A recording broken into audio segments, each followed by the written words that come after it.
Hello, my friends, and welcome back to Inspiring Possibilities, the courage to jump in. I'm your host, Michelle Cameron Coulter, and today's episode is one of those real, raw, and radically important conversations we all need to hear. I'm joined by my dear friend, Patricia Morgan, an award-winning author, therapist, and speaker who brings deep clinical insight and personal wisdom to the healing journey. We talk about trauma, nervous system triggers, and what it actually takes to return to center and reclaim that calm in a chaotic world.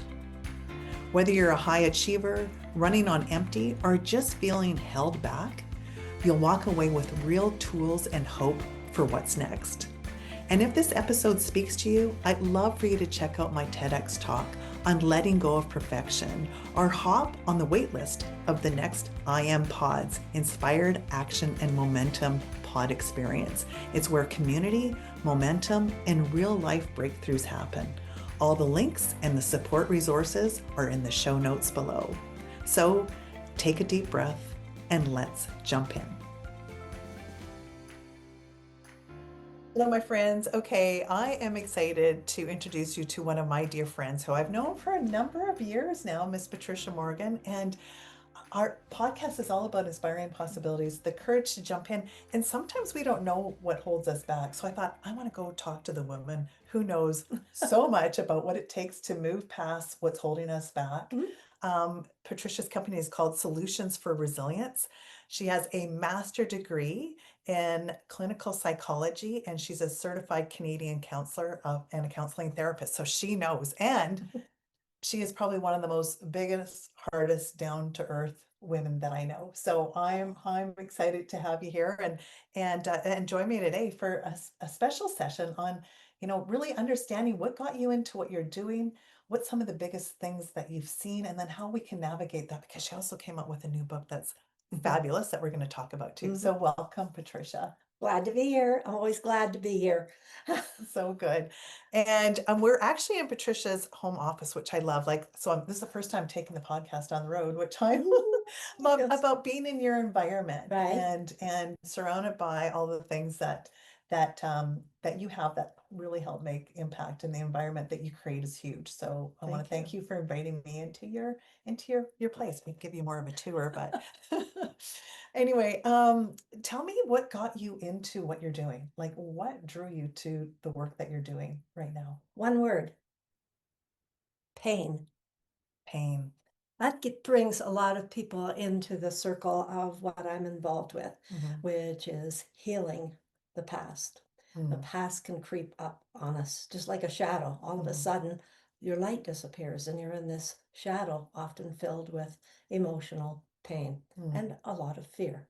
So, yeah, I had a day where I ended up doing what I swore I would never do growing up with an abusive father. I abused one of my children physically. Wow. And that day I quit my job teaching early childhood education at college. I was 30 years old. And the same day that I resigned, I signed up for therapy. And Wow. here I am. I became a therapist between the ages of 38 and 40. Wow, good for you. Wow, I didn't know that part of your story, Patricia. So, wow, so it's through your own healing and desire to heal that you then jumped into this path. Yes, I know the path of trauma healing intimately. Yeah, and now you've helped thousands. Probably. You Yes. speak all over. You Yes. speak all over about this too. Yes. Patricia is also a member of the CAPS, Canadian Association of Professional Speakers. That's correct. You share your story. You inspire so many people to step into what they're capable of. And this is what I started this conversation out, is that we often don't know what's holding us back until we have a moment. And it's maybe not even just a moment, but things are happening and we go like, how do I get out of this place in order to do what's really calling me inside, to really have that courage to jump in? So with all of the work that you've done, have you seen that? Well, I believe like we all have trauma. Yes, that is the hypothesis. I don't think there's ever been a survey to say that the over 8 billion people on the planet are living with trauma. But when you've got somebody who's a spearhead in this whole movement in Canada, Dr. Gabor Mate, that's still admits that he's struggling with trauma from his beginning, it's pretty evident that most people are living with trauma. A little clue for me is when I'm going like, what the heck? That behavior, what they said, what that belief system does not fit for what I know is the capacity of this person or the situation. Usually there's trauma involved. So if somebody gets a compliment, such as, wow, that's an amazing looking dress on you, and that person responds with, how dare you say that? I hate this dress. I go, what? Those That's very moments, extreme. well, that's, but Yeah. that's an extreme example. Another one. Somebody comes into the house and our cat walks down the steps and that person turns around and runs out the house. Now I find out later they didn't have an allergy. They're terrified of cats. So there's a story there. Let me think of another one. Someone makes a face and they say, what are you looking at? Haven't you had this at restaurants? If somebody's wearing something interesting or does something interesting and they catch your attention and all of a sudden they turn and they say, what are you looking at? So that something triggered them. So yeah, I find the whole area of nervous system responses fascinating. Okay, I love that you said nervous system responses because what happens to us through our growing up phases is that it sits in our body somehow. And I love that your reference early on is that it's not like all of a sudden, oh, I'm all better 100%, nothing's ever going to trigger me. We're called human. So there's always going to be things that trigger us. And I think as we're more aware of them, those triggers will be less, or there's an understanding of how we can somehow um, not just cope, but what do you think? The first thing is awareness of going, okay, I'm triggered. What's happening? What's causing this? Right. And then a lot of the work that you do is helping to decrease that response Yes. by Yes. helping with the nervous system. Are So you ready? Are you yes, ready? yep, I'm ready. Return to center, having the Return. skills to do so. Yeah. Oh my God. Okay, so This is okay. This is what she's talking about. For those that are just listening, you can't see this, but Patricia's new book, which is called Return to Center. And that's pretty much it. It's getting re-grounded. I know there's a lot to it, but it's just like right. being aware and getting ourselves re-grounded. What's happening? So all our lives, our nervous system is going to get activated by some sense, some trigger of we're in danger. Now that's totally accurate if a bear breaks into your home. We don't want you in Zen position if that happens. We want the nervous system to activate the amygdala fire, to dump the cortisol, the adrenaline, to activate every muscle, every fiber, and every organ in your body to have the energy to survive. We want that. But when somebody says, there's an error in your report, and your amygdala goes off and says you're stupid, and the same chemicals dump, and you cannot respond to the person who gave you the just plain feedback, there's two errors in this report, that's trauma. Interesting. Right? And I think you mentioned cortisol levels, like your cortisol, you said about like if the bear comes in, you want to be able to move quickly. Absolutely. And so now there's the flip side of that.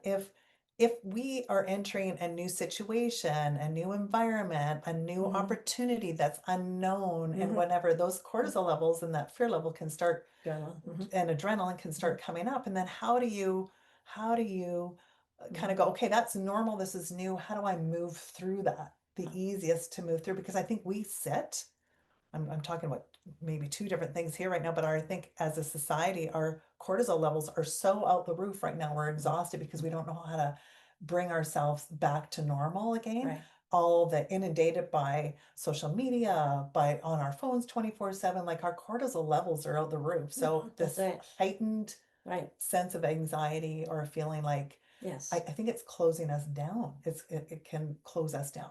Well, when we're triggered and we're in a state of, I'm not safe, I'm in danger, we cannot make connection with other people. We're gone. We're not there. This is why arguments escalate. Right. Or depression happens. We give up trying to have connection and we kind of disappear. Right. Which is a very scary place. So there's these two responses that happen. We either are highly charged to, and you'll remember this from stress management, fight, flee, defend. Awful lot of people right now are right fighting.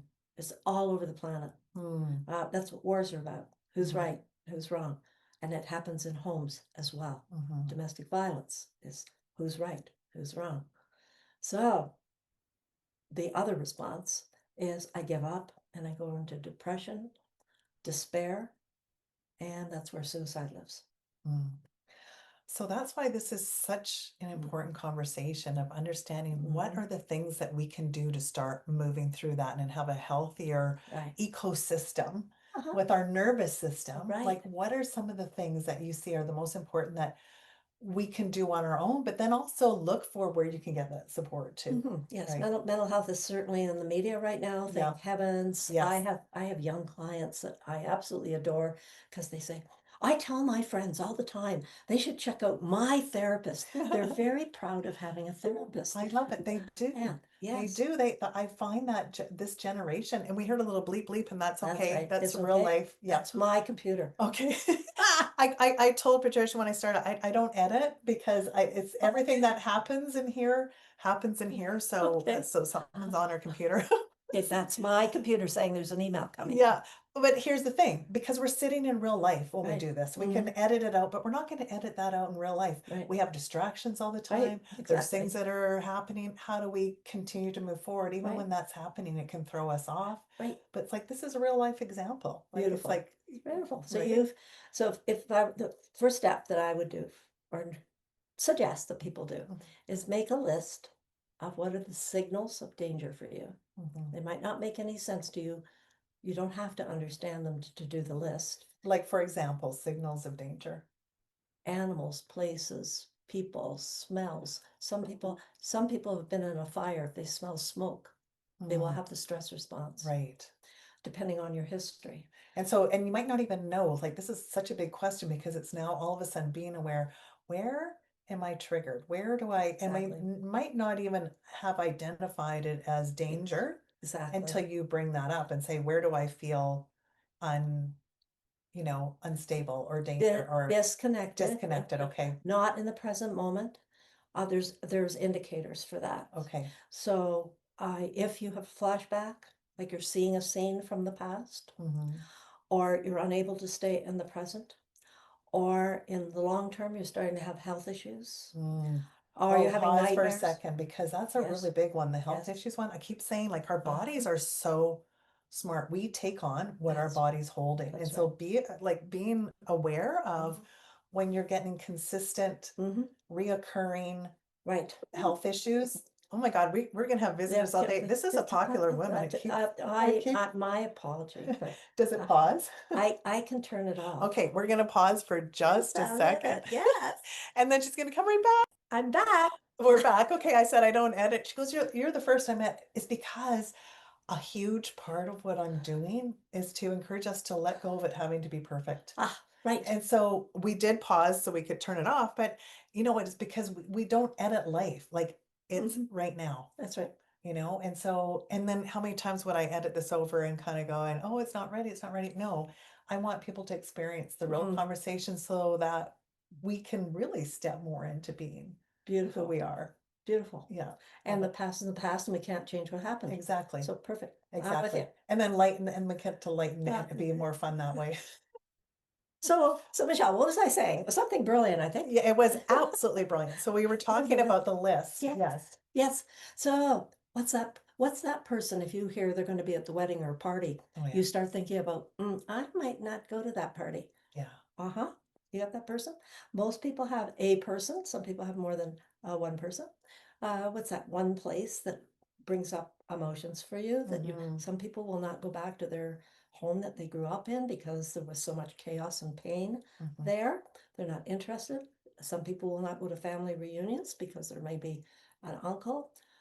Think about, there's some people have exam phobias. So there's activities, animal. In this book, I help people with to bring up those. Yes. Well, even when you're saying that, I think about my daughter who blew out her knee really bad at Right, nationals. It was super traumatic. And right, it was 2 years later, she walked into that gym and something just hit her. And she didn't even realize that was the first time right, she walked into that gym. So it's right. like helping think of those awarenesses of, where are you triggered? And as soon as you said exams, I don't like writing in pen because one, I'm a bad speller, but when I would pick up a pencil to write an exam, I swear it sucked my brain out the other end of the eraser. So it always made me feel like I would forget. It's so weird, but it does kind of Well, trigger. we Oh could, no, I'm gonna get a therapy oh, session right now. I just thinking we could do a session. We could do a trauma protocol to Yeah. bring the energy down Mm-hmm. around that. So there's the sense of wanting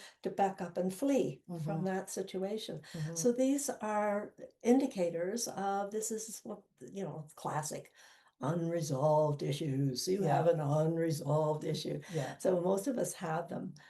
There's the flip side, which is also very helpful and beautiful. Make a list of the signals of comfort and safety. So who's that one, two, or three people that bring you comfort and safety? Where's the place that you go that brings you peace and calm? Is there an animal that brings you a sense of connection and calm? Is there an activity that you are just in the zone? This all strengthens the vagus nerve, which is connected to all the different organs and muscles in our body. And Stephen Porges, who developed the polyvagal theory, which inspired my book, by the way, talks about vagal tone. And so the more ways that we can do healthy activities, ingest nourishing food, be with people that bring us comfort, the stronger that will be. And there's even a suggestion of pairing. So, for example, I'll give you an example. When I was 12 years old, in a one-room schoolhouse, a nurse came out to give us the vaccinations, and she could not find a vein in my body. And she stabbed up one arm and down and then the other arm, and I woke up at home. And from that day, whenever I saw a needle on TV or anywhere, even the dentist, I fainted once in the dentist chair. Wow. I had the trigger of the danger signal. Now, I have paired that. I don't have a problem anymore with a man called Eduardo. He works for the Alberta lab system, Precision Labs. And I always ask for Eduardo. And he works with me, and there's no fear. So I have paired a signal of safety, Eduardo. He's cute looking too. with a history of discomfort with being, inoculated. Wow. Needle. Wow. So that's there's many ways for us to better manage our nervous system. Yes, there's people walking around that are having the fight flight response, breathing in their chest so much that they're in anxiety most of the time. So And they think that's who they are. right. And then that holds us back from really living full on because I feel like not breathing, all the things. Right. When you were talking about that earlier, like pairing with, it makes me kind of think of the yin and the yang. Like it's like balancing that, like seeing and understanding. Like I love that your whole thing of doing the list so that we're aware because we could be so unconscious about that and then go, okay, how do I start to diffuse that? And also understanding the ripple effect of what that's um caused or the effect of that over the years potentially of not wanting to, for example, speak up or whatever it is that's, we've had this trigger response. So the two things, being able to write, the things that make us think of danger. And then it's primarily emotional danger. Emotional danger. Okay, good. Thanks for that clarification. Right. So, and then we're disconnected. Okay, got you. We're disconnected. Emotional danger that has us be disconnected. Yes, it's both the nervous system, but there's not, there is real danger. Yes. For example, when you and I are on the road, we want to be somewhat activated to be vigilant about other traffic. Oh, Lord, I am so on that on steroids. I'm a defensive driver on steroids. I use the brake for whoever's driving. Exactly. Yeah. So the question is, when you park the car in the garage, can you do a deep exhale and say, I'm home now, Yeah. and now I'm at peace, right? Many people live in that kind of state when somebody simply says no to them, that they're not in traffic. We don't want to give up the response that we're in danger, the physical danger, right? And we want to also recognize when maybe emotional danger is escalating to the point that we might become in physical danger, such as domestic violence. I used to work at the women's shelter, and women would stay over and over again. And oftentimes men would stop with the physical danger, but they keep up the emotional danger. And those women start having health issues because the body is not constructed to be in those kinds of states at all times. We need time where we're just can digest our food, when we can relax and get a good night's sleep. They affect so many parts of the body. But before I entered therapy at age 30, in my 20s, I had more illnesses and health issues than I do now. I used to have cardiac arrhythmia attacks. I used to have irritated bowel syndrome attacks. I used to have eczema between my fingers. I used to get migraines, strep throats, and usually a flu several times in the winter. I was sick a lot. And it was all because all my organs, my nervous system was strained. They were all strained. So this is so important for everyone to hear this too. Like there's probably everyone that's listening can relate on some level. And I think back to when I was a kid, I was so sick in and out of the hospital. That was when my parents had separated. And Right. and I know as an adult, I was holding that stuff in for sure. Helpless. Yeah, and just feeling like, they didn't know what was wrong. But then, later on too, like later in life, you see if you don't totally heal those things or understand, they can have some sort of grip. So, I know you were talking earlier about domestic violence, what's, not a light topic whatsoever. And, safety first, getting the women into a safe place. But then, like, that journey to coming back to themselves again is probably like, that's so big. If ever they were centered in themselves. Right. Oh, that's such a good point because wow. Right. If they grew up in domestic, in some kind of violent home. So I would like to clarify we have these two main responses to getting ourselves back to safety that are automatic, that are rooted oftentimes in an environment where we had no power and control or choice, childhood. So there is the fight, the defend, the fleeing, which is highly charged, high energy. And so for it, we want the second list we want is if you do have an issue and you do have a reaction of anger, fighting, fleeing, running out the door, slamming the door, you want a list, at least two ways to put the brake on.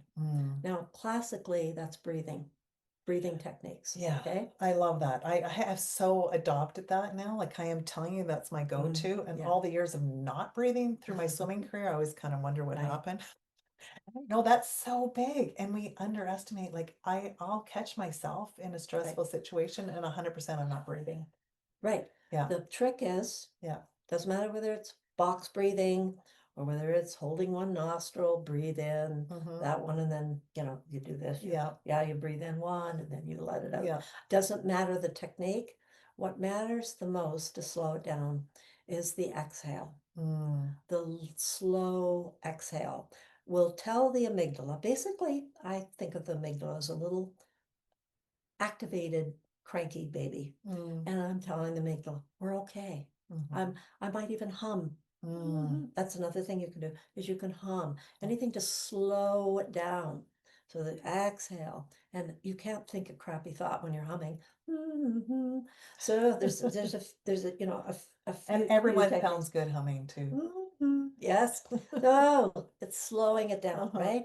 Now, the other response is, and some people go there right away, is the give up response, the collapsing, the despair.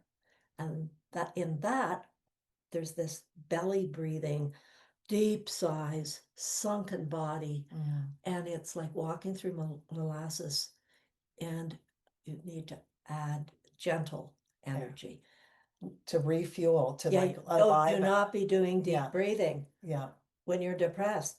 No, if you can pick up the phone and call somebody, that is an amazing first step. To hear a voice will activate, it has to be a caring voice, activate some energy. If you can get off the couch and go outside, nature. Okay, and we're going to come right back to because I just want to comment on this because when you said if you can pick up the phone and talk to somebody, that's why doing that list is so important, so that you know where's my go-to, because when you're in a situation like that, you're probably not thinking the last thing you want to do is reach out to anybody, but to know that's the best thing to do. Yes. Not trying to do it alone, just a safe voice, someone that's not going to judge. Right. But a safe voice. And then you were going on to say nature, like not underestimating getting outside, just get out to get some fresh air, changing that energy, changing that environment, changing your physiology. That's right. Even if you have to crawl out the door, like just get outside the door, right? Yeah. That list, 3 people that are emotionally safe, right? If you don't have that, and I see people that don't have that, have the phone number in your phone or written on a piece of paper of your local distress center.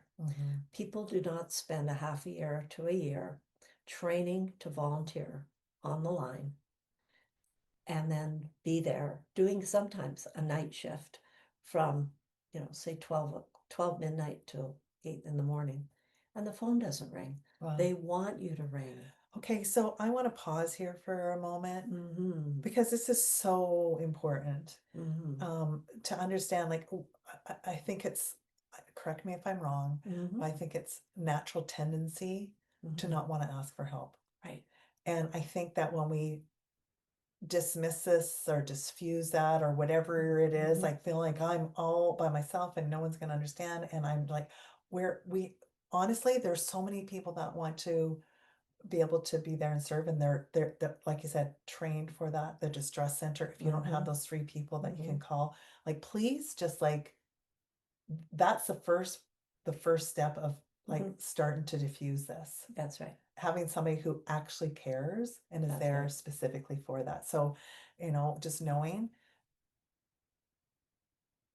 don't hesitate, like, to just do that. Take a breath and reach out. Especially women. Yes. We have many reasons for being the nurturers, biologically as well as societal reasons, the myth of the good mother, etc.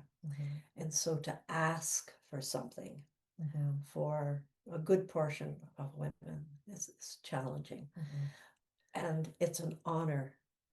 If it's an honor to you to be asked, then give the honor away periodically. I love that too, because think about it. I want to ask everyone here that's listening too, when somebody reaches out for you, to you for help, how does that make you feel if you're able to even just be there to listen? You might not have to have all the answers. Like, we don't have all the answers. It's just having someone to talk to. And we're talking pretty deep right now. And I want to come up just a little bit too on more like even everyday basis when we think it's not that big of a deal. That's why it's so important to have community, a circle and community where you can have real conversations, so that it's get out and dance, get out and go do something, get out and hike, like having community where you are doing in a healthy environment where you get to do fun things with other people. I'm I'm I'm telling you this because my TEDx that I just did, so much of it sounded like, I talk about letting go of that perfection and letting go of thinking we have to have it all together and what's someone going to think. Like, I remember the first time I started opening up and sharing the challenges that I had, I was really afraid to, because I thought, oh my God, everyone's going to think whatever. It was the greatest gift I could have given myself, not to be in a place of wallowing, but understanding that so many people understand because they've been there. And so much of my talk was getting to the foundation of, it sounds simple, but nap, snack, play, celebrate, and be in community. Beautiful. Like those things of nap, like what, like get rested. Like when we're tired, we're far more emotional. Our ability to handle stress is Correct. far less. Correct. Snack, what you're talking about, and snack is more than snack, like fueling our body, and our mind. Like, what are we putting into it? Are we listening to news 24/7? Are we in social media where it's triggering? I'm not good enough. I'm comparison myself to death. And then play. And that one sounds little, but it's so huge. Getting outside, being in the fresh air, dancing, doing something that gets you moving. Those are foundational. And then celebrating because we think that we haven't, oh, I haven't accomplished anything. Well, we don't have to be accomplishing 24/7, but what one thing did you do? Right. That makes you go, holy crap, I finally put that sock away that I stepped over 14 times or whatever it is. Maybe, I mean, talking really small, but sometimes it's that.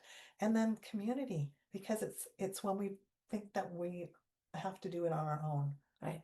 And that's the biggest thing. Isolation, I think we saw that escalate so much through COVID when people were so isolated, it was on steroids. And now we get to come out of that more and more and more. And I think there's still people that are still, I know I recluse so much, but how do we continue to get out? So this is why what we're talking about is so important. Like, what are those baby steps and not doing it on our own? Well, I have a bunch of responses from that. I know. I just went on a rampant. But I was just like, I'm like, wow, like, Okay. yeah. All right. The first is if you haven't watched Michelle's TEDx talk, please do. I did, and your points are right on. Vivek Murthy, the not Governor General, the Surgeon General of the United States, he's retired, I think he's retired now, wrote a book in 2020 called Together. And here's what he recommended for our social well-being. Our social well-being is, again, looking after the nervous system. The more we feel connected, and we can't be connected if we're triggered, the more that strengthens our well-being. So he talks about having confidants. Confidants are those emotionally safe people, the list of three. And even though you have the list of three, they might not be available. So that's why you want to have your distress center phone number. Second is a sense of belonging. I don't know if you know this, but I have 3 or 4. She's giving us the bird right now when she says sense of belonging. She's got the middle finger going. Teasing her. I have received the finger several times when I'm driving. She's going 1, 2, 3 with the bird. 1, 2, 3, right. So yes, is the second. And if I do 3, well, I'll get to 3. So the second is to have a sense of belonging to a group. I belong to 2 women's groups. The sense of belonging does not necessarily have to be family, because sometimes family is not emotionally safe. I have 5 or more women that refer to me in some way as their mother, and I love it.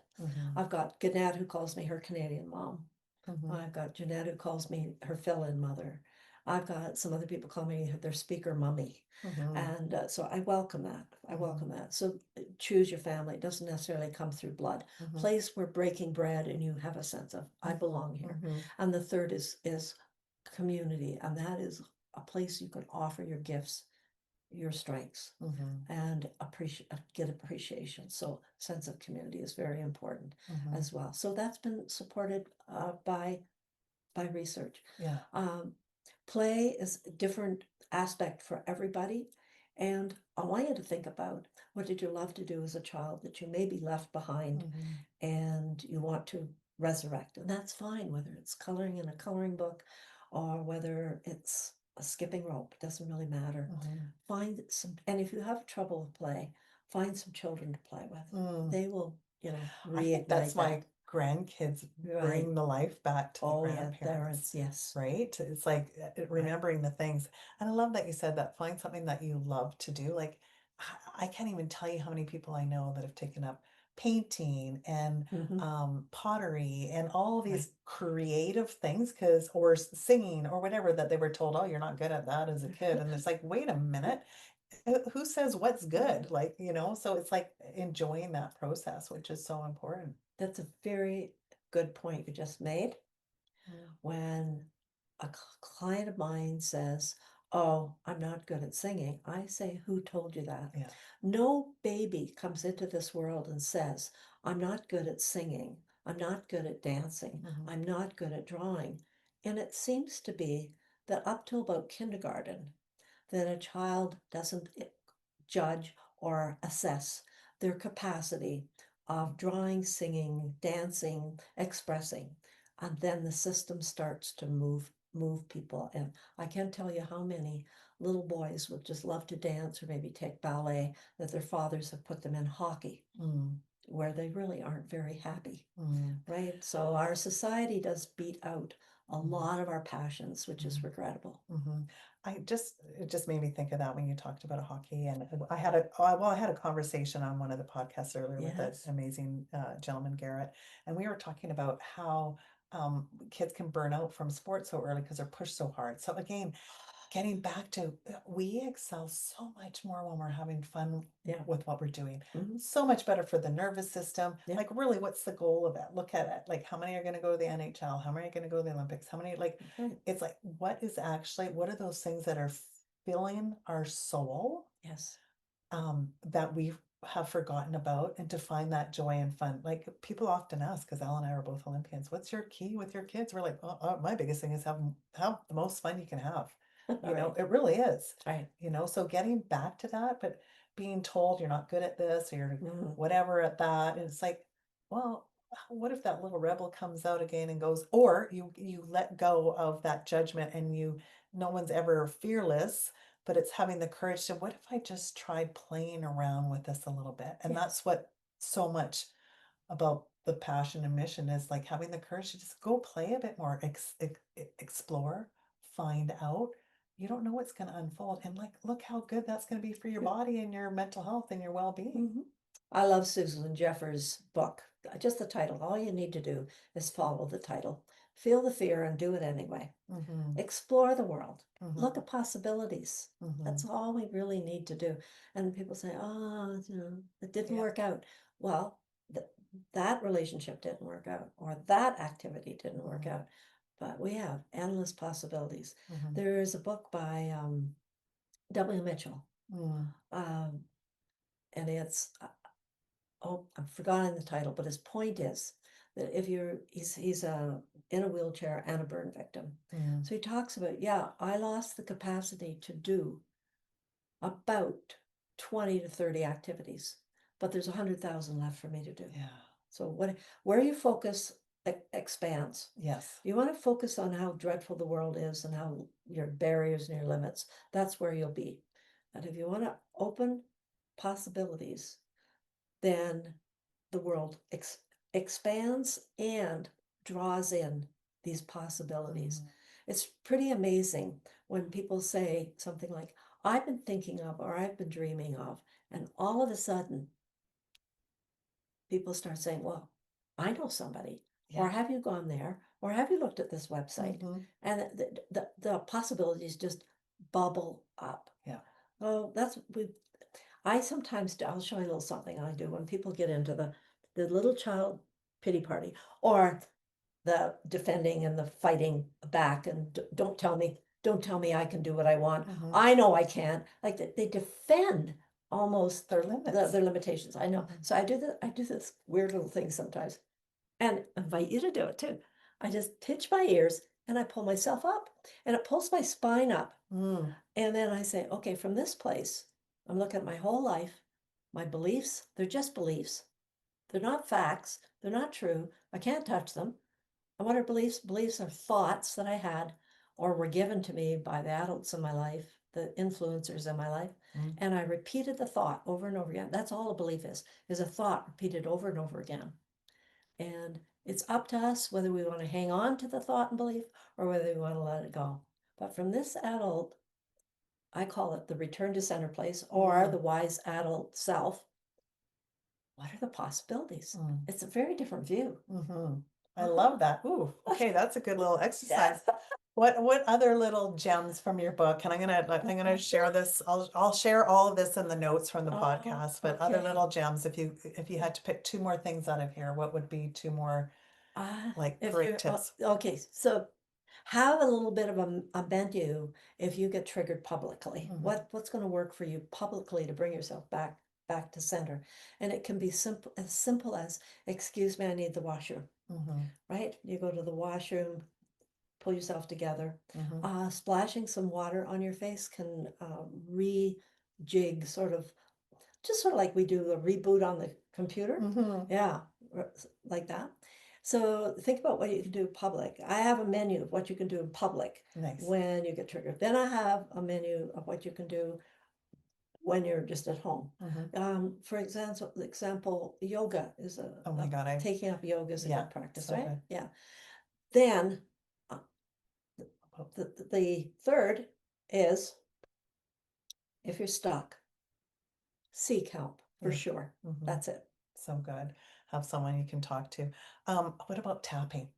Oh yes, actually tapping's in I have return to just center. really Yeah, taken up tapping, and I'm Okay. like, wow, it's like so powerful. The Yep. science behind tapping, Yeah. research into that. Maybe I'll have Yep. someone on that, so we can talk about that and Right. go into it. That'd be a good idea. So I put a simple tapping so steps good. in return to center. I Yes. love that. Well, and the thing, I love this so much, Patricia, is like that return to center, and we can do it a number of times a day. And it's like, just kind of getting grounded, breathing, taking that moment, and then, taking those leaps of faith, having the courage to just keep moving forward in a real way, right?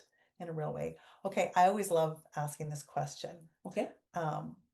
What would you tell your 12-year-old self? You're lovable, you're capable, and you most definitely are resilient. I love it. And now one more question. Yes. What would your 12-year-old self, no, what would you now? Wait, I'm flipping it. What would your 12-year-old self tell you today? I'm so excited to be you. So good. I never imagined I'd be you with your amazing life and all your dynamic activities and the friends that you have, like Michelle. Oh, you are a gem. She is an absolute gem. I am telling you. I think we might have to do something again, I'm sure. And Patricia also, like, it was so cool because when I found it, I was doing it at TEDx. Patricia also helps coach TEDx speakers here in Calgary, and you are a gem of wisdom and knowledge. She's written multiple books, and like I said, her latest one is Return to Sender, which I love. I was getting her to pull up some of the other ones she did. Gag your nagging. I was killing myself. That's so good. Like, it's so easy to nag, and how we can switch what we're focusing on. Just like, wait a minute, how's that helping anything? But to help us the most, she's most excited about this return to center, and we really need this. So Well, it's been really well affirmed.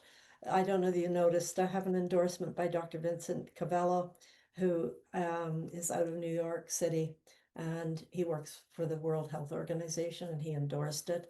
And then the Canadian Counseling and Psychotherapy Association chose it as the Canadian Counseling Book Award for 2024. so good. So I've had a lot of just real wonderful support for getting the message out. You too can return to center. Yes. I love it. It's just having the skills to do that. Love it. So good. Thank you, Patricia, for joining me today and being perfectly imperfect, having some fun and sharing such an important message. So thank you. My pleasure. Thanks.